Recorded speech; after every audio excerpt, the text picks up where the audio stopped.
Is it a good time to buy a home in Maryland? Depending on who you talk to or what you saw in your most recent newsfeed scroll, you're bound to hear a variety of opinions one way or the other.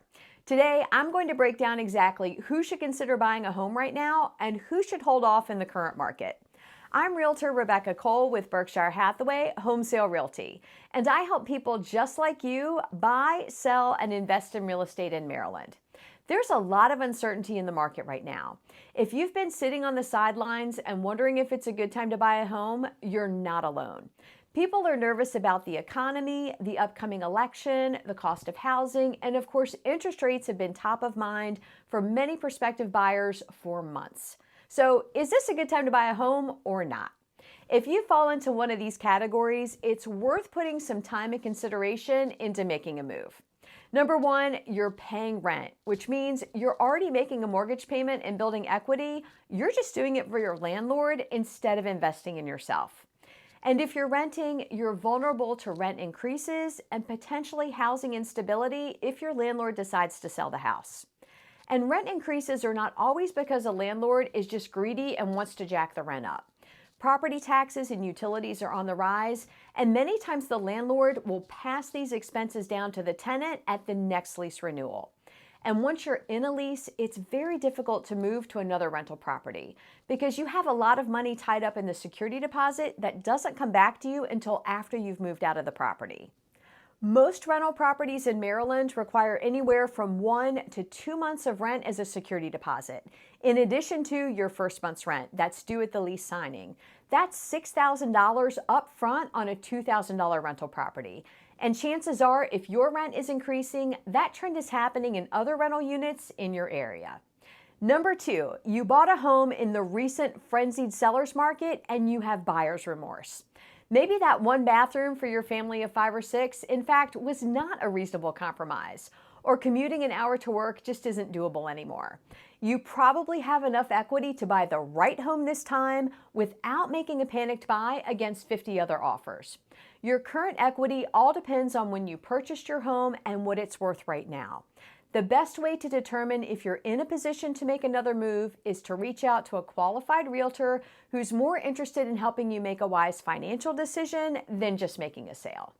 Number three, you have an opportunity to relocate for career or be close to family. There are a lot of would-be buyers who've missed opportunities and sat on the sidelines because they would have been required to make a move. If you have a chance to better your career, your income, or be close to family, it's possible to do that in the current real estate market without sacrificing yourself financially. Number four, moving will greatly improve your quality of life, whether it be downsizing to a low-maintenance lifestyle or your family is growing and you need more room.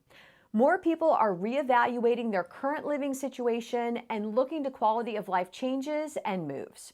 Number five, you want real estate to be part of your retirement and investment portfolio.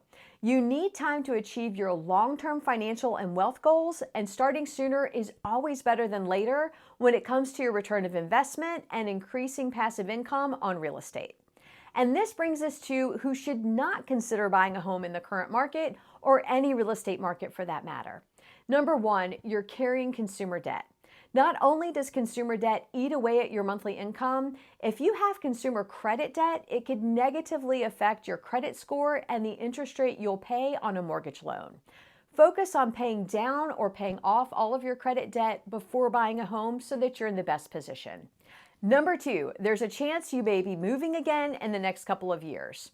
If your job requires you to relocate or you're looking to move to a different area in the next couple of years, there's no guarantee that you'll recoup your investment that you put into buying a house right now.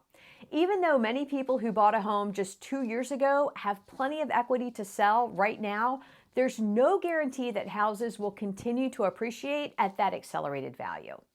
Number three, you don't have an emergency fund of at least 4 to 6 months in addition to your closing cost and down payment. Owning a home comes with additional expenses, and you just don't have these when you're renting. There's no landlord to call when something breaks, and you should anticipate having unexpected expenses. Never go to a closing table on a new home when there's no money left in the bank. Number four, your financial situation may change in the near future. If there's instability or uncertainty at your current job, or if you have supplemental income that's not going to continue, such as alimony or child support that you rely on, you don't want to put yourself in a situation where you couldn't afford to make your mortgage payment without replacing that income. And number 5, if you're living comfortably at home with few expenses and you're saving money for your dream home, there's no reason to rush to get into the real estate market. As long as you're continuing to better your financial situation, there's nothing wrong with staying put until the time is right for you to venture out into homeownership. If you'd like more information on buying and selling in Maryland or moving to the area, I'd love to hear from you.